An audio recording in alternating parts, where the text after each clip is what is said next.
know exactly why CYFD was called to check on Victoria Martens months before her murder. On special assignment, News 13's Gabrielle Burkhardt obtained a copy of CYFD's internal review and questioned the secretary about how her staff handled Victoria's case. We did do multiple interviews. 5 months after the brutal murder of 10-year-old Victoria Martens, CYFD Secretary Monique Jacobson says she can finally be frank about her agency's previous involvement with Victoria.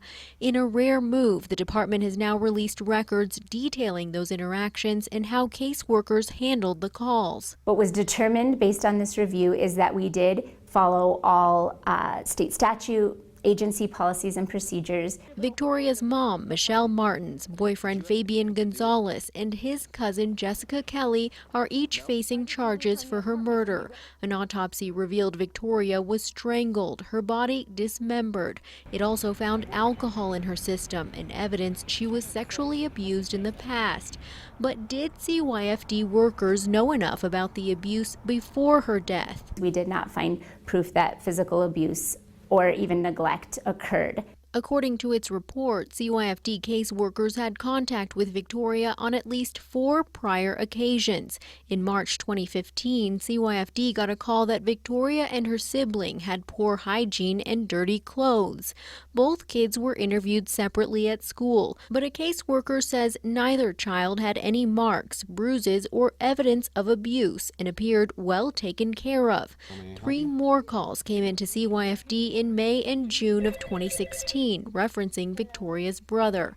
2 of those calls Michelle Martens made herself, claiming Victoria's brother was left with an unknown caretaker by her ex.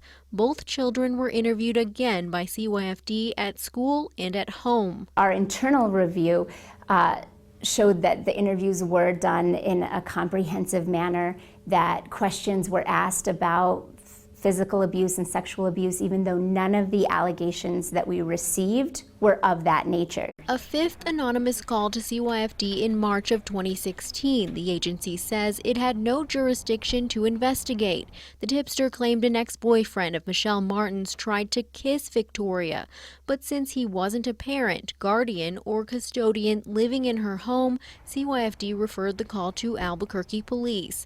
An APD spokesperson says since there were no criminal allegations, there was nothing for officers to investigate at the time. Is there anything that could be done differently? Jacobson says her agency is working to improve outreach and boost staff. CYFD is also looking to develop curriculum with schools so kids know what to do if they're being abused. If the person you trust most in life is telling you something is okay and that it's normal, and if it's all you've ever known in your life, you may not understand that it actually is horrific abuse. The ultimate goal is to protect kids and prevent another tragedy. Did CYFD fail Victoria Martens?